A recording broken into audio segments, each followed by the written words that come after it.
You brothers, you could move mountains without lifting a finger. Minister Malcolm X. Good news, the chariot is coming. Who's the greatest? That's right. Jim Brown takes the ball. Your record is gonna stand the test of time. All together, yeah. The entire city of Miami is celebrating. I'm the new heavyweight champion of the world, and I don't even have a scratch on my face. Oh my goodness. Cash. Why am I so pretty? Final film, One Night in Miami. Very sadly, I didn't get to watch this one. I had a 2-hour seminar going on, but you watched this one and you loved it, didn't you? I loved it so much. You actually told me about the film and told me to watch it. I did. You didn't. Because I was so tempted to just pie off my seminar, basically. But then we had a formative gym and we were going over it, Yes. so I needed to go. But I was gutted. And don't skip school, kids. We're paying too much money to skip 2-hour seminars here, God, guys. yeah. Especially when I've got like 6 hours in the whole week. So, fourth year problems. So this film stars Kingsley Ben-Adir as Malcolm X, El Gorey as Cassius Clay, aka Muhammad Ali, and my boy Leslie Odom Jr. as Sam Cooke. I love that man. But so this is a film based on a play also called One Night in Miami, and it's a fictional retelling of the night after Muhammad Ali, again known as Cassius Clay, but then wins the world championship for the very first time, and him, Malcolm X, and Sam Cooke, a singer, go back to a hotel room to celebrate, and then they get into an intense discussion. An intense discussion about civil rights and what the best way to fight for black equality is, and all the different stuff that we've been talking about how best to fight equality. Like, do you try and become successful first and try and make small incremental change? Do you fight do whatever's necessary, even if it's violence? And it's such an interesting sort of debate type film. In terms of the cast, I will have to say, as much as I love Leslie Odom Jr., and I will never not say that I love that man, Eli Gorey as Muhammad Ali, Cassius Clay, is phenomenal. Really? And I know him from Riverdale. I was going to say, I knew him, because obviously you don't want to typecast a character, but I did think, I wonder how he's going to portray this, because they are quite, I would argue, different characters. They're very different. Because I was looking at it, I was like, I know you. I recognise I him from know somewhere. you from somewhere. And I realised it was Riverdale, and I was like, oh my God. I've been rewatching, just go on a Riverdale tangent, I've been rewatching it. That is a crazy, batshit show. And everyone there is so crazy. But he encapsulates Muhammad Ali to an extent. So we're obviously of a younger generation. We didn't grow up with Muhammad Ali. We knew about him after the fact. But sort of like legacy, isn't he? Yeah, legacy is a hero, but not necessarily our No, our he's not hero. our hero. But the way his charisma and you know, he does the thing, what did he say, I'm the king of the world, or like the things he says like that, you understand why people loved him so much, and you understand why he was an icon for so many young people, and everything from his looks, his characteristics. He's obviously a huge, huge man. I did a little bit of research, so I think because it's going to be released on Amazon Prime, and I'm going to be the first one that watches it, I'm sure. But they released like a little clip where the four of them are in a hotel room, and yeah, he already was just amazing. Why am I so pretty? And I'm only 22 years old. There is no way I'm supposed to be this great. Look, Alexander the Great conquered the whole world at the age of 30, and I conquered the world of boxing at 22 without sustaining so much as a scratch. That's right. There you go. Again, it was similar to how it was for Mangrove. I thought they really encapsulated the character rather than a portrayal of. Yeah. And yeah, the figure of Malcolm X was such an interesting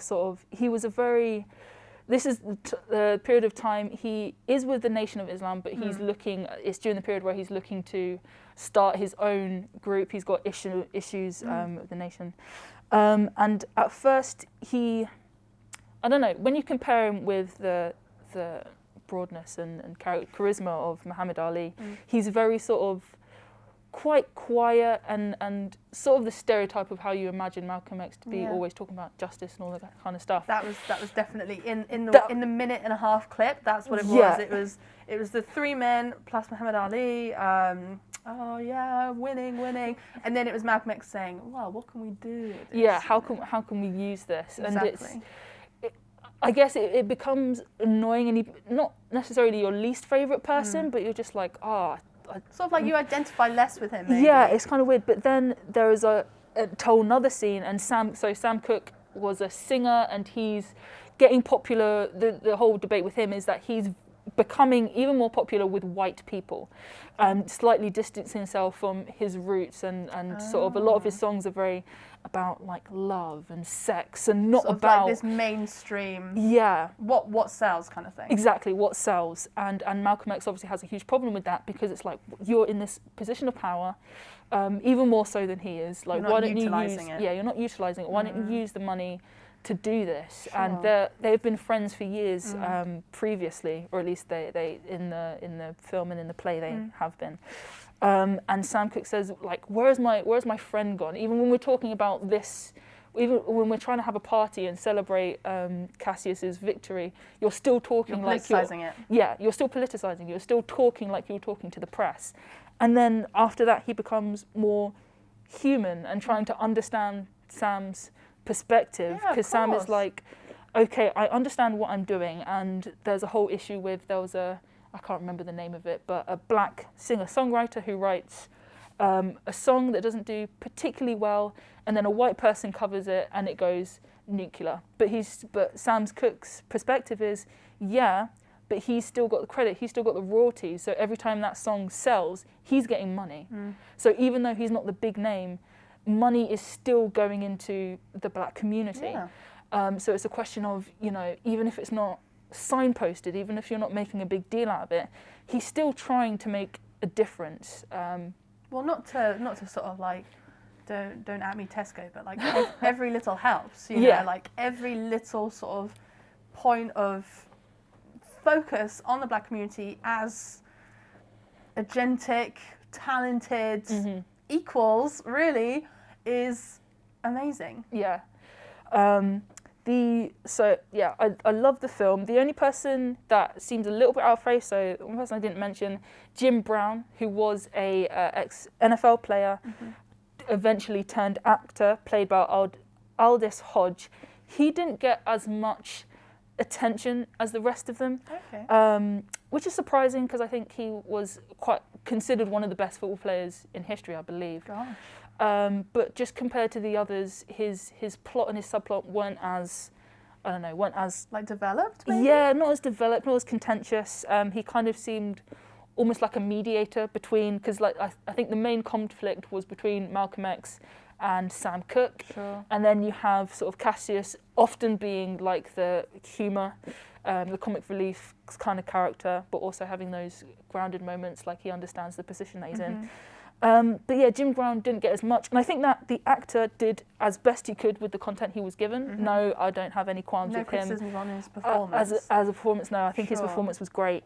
But I think just because you have such big characters and such big names as Malcolm X, Muhammad Ali, he was easily like undershadowed. Yeah, he was easily left sort of to the wayside, unfortunately.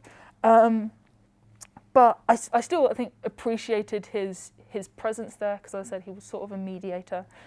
So it's still interesting to have that sort of perspective. And also, again, relating to modern day issues, NFL players, all the issues that the NFL are having at the moment, I think they could have taken him out of the play, but it was important to have him, I think, to relate him to now. But yeah, I loved it. I think it'll be interesting to compare it to the actual play, because obviously XTV trip? XTV? Guild, you want to give us some money to see it? Yeah, because obviously in a film you can do a lot more exposition and a lot more interesting things than you can with a stage play. And I haven't seen it, but I'd imagine it's mainly in that one room, everyone talking to everyone else. But obviously at the start of the film, you've got the boxing match, and it's a proper boxing match, which is something I don't think you can do in a play. No. And they go to different places. They go onto the roof. They go outside. So you've got all this extra texture to the film, but obviously most of it's in this one hotel room. Did you find, because it was just most of it was set in this hotel room, did you think it was like claustrophobic? Did it ever get boring at times, or was the content of what they were talking about so interesting that you didn't lose attention or focus easily? I think they changed up the setting enough that if the content did slow down a bit, if the story did slow down a bit, it sort of revived it. Sure. Because I think the writing was excellent, but in terms of other films like it, say, what's the film? I'm thinking 12 Monkeys, but 12 Angry Men. Not the same. But 12 Angry Men, the classic, all set in one room. Definitely. Film. In comparison to that, I don't think the writing was necessarily as strong, potentially because there's only 4 people. So it's difficult to have as many conflicts with 4 people compared to 12. Yep. But they made up for it by going to other places, and so you have instances where there'll be 2 characters go somewhere else, so 2 people be interacting 2 people, and then they'll swap, and then they'll all come together again. So they definitely made up for sort of the few lags in it. Okay, that's good. But yeah, I think the main conflict was between Sam and Malcolm X. Those are the 2 that butted heads the most. Sure. And then you had some interesting religious things, because this is also when Muhammad Ali was looking to go into the Nation of Islam. And at the very end of the film, he gets his name Muhammad Ali, so he's Cassius throughout the most of the film. Yeah, I think it wouldn't be at the very, very top of all the films that I'd watched in the festival, but it's definitely an interesting one. Hard competition there, because it was amazing. It was, yeah. And I think Leslie Odom Jr. Let's talk about Leslie Odom Jr. for a little bit. I think there were a few scenes where I wasn't as convinced. I think there were just like strange dynamics. Maybe the writing wasn't maybe on point. But then he started to sing, so I got over it quite quickly. Yeah, if I don't normally like giving ratings to films, but I'd say like a 7.58. Like not the most amazing film in the entire world, but still relevant. Still relevant, especially and in the, I was going to say in the current climate, but as always, it's an ongoing thing, isn't it? It's definitely, especially in Black History Month. Yeah, it's like Mangrove and also like Time. It's definitely a film to kick off debate. Definitely. If anything, if it's not going to get all the awards and all the accolades, it definitely does enough to highlight. It forces you to have an opinion on it. Exactly, and especially for Malcolm X, who's a very contentious person.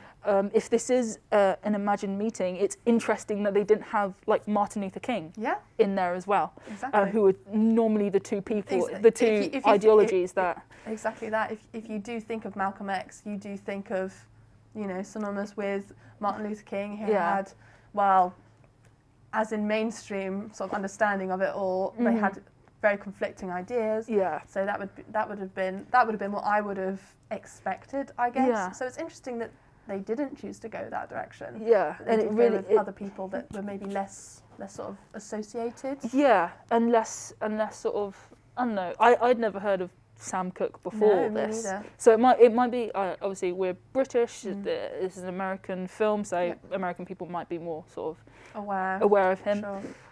But yeah, him and Jim Brown, and I believe Jim Brown was also associated with blaxploitation films, if I'm not mistaken. So correct me, future editing me, if I'm wrong about this. But blaxploitation came out of sort of civil rights movement, having more black people in Hollywood and in cinema. So you had a lot of black casted, black directed films that came out, and I believe Jim Brown was involved in that because, as I said, he later becomes an actor. But yeah, it's a very interesting dynamic, and a lot of if you want to do an essay on it, I'd say people doing film Choose your gal. dissertations. This is an interesting one to do a film dissertation on. Definitely. Yeah. Loved it. So basically, the film festival, brilliant in itself. Also focused on. I was really happy that there were multiple black narratives by black auteurs. I thought it was nice to not just have that one just mangrove, Yeah, just time, and that would be sort of the representation. yeah, It was brilliant that it was inundated with different non-white perspectives, really. Yeah. I'm trying to think of a nicer way to say that. But it's true. It was brilliant. And the fact that it's foreign cinema is so focused on, it was really good. The three that we focused on in this discussion here, so Night in Miami, Time and Mangrove, they're all very different, but the messages behind them are all quite similar. yeah, There needs to be more discussion, more debate about our history, absolutely. and Yeah, in light of Black History Month, when is a better time to talk about it? exactly. And other films I will highlight which we didn't manage to talk about. Yeah. So there was a film Ultraviolence, again Yeah. a documentary about British police brutality and the number of people that have died in police custody. Yeah. So that was quite a heavy one. Yeah. And also Farewell and More, which was a very interesting one. Basically a mother and a daughter coming over from an African country, I can't remember where Yeah, from, but gosh. the father was already there, they haven't seen each other for 12 years, and sort of how they migrate into American culture, Yeah. which is very different. Very interesting film. And also the second film in Steve McQueen's anthology series, Lovers Rock. I will mention that film in particular because it's one of the few films that tend to come out with a black cast that's not about racism. It's actually just about like life. Yeah. Brilliant. It's what's set one night and a day. People going to a party. Very interesting one. But again, black director, black cast, all those things that we love. Just everyday life. Just everyday life. But yeah, these three films in particular stood out to us. Yeah, Yeah, exactly. So if you can watch any of the films we've mentioned today, do it, yes, because you will not regret it. no, Not at all. They're all excellent in their own way. yes. And I will, I just had this idea now, but in the link below, should put this on YouTube. Yeah. If you want to find out more about the films or about the events behind the films, so Yeah. events about Mangrove, we'll put some information in the doobly-doo, as people call it, in the description, Yeah. so you can do your own research about these Exactly. very important issues. Exactly. Cool. Well, thanks for now. Thank you. Bye.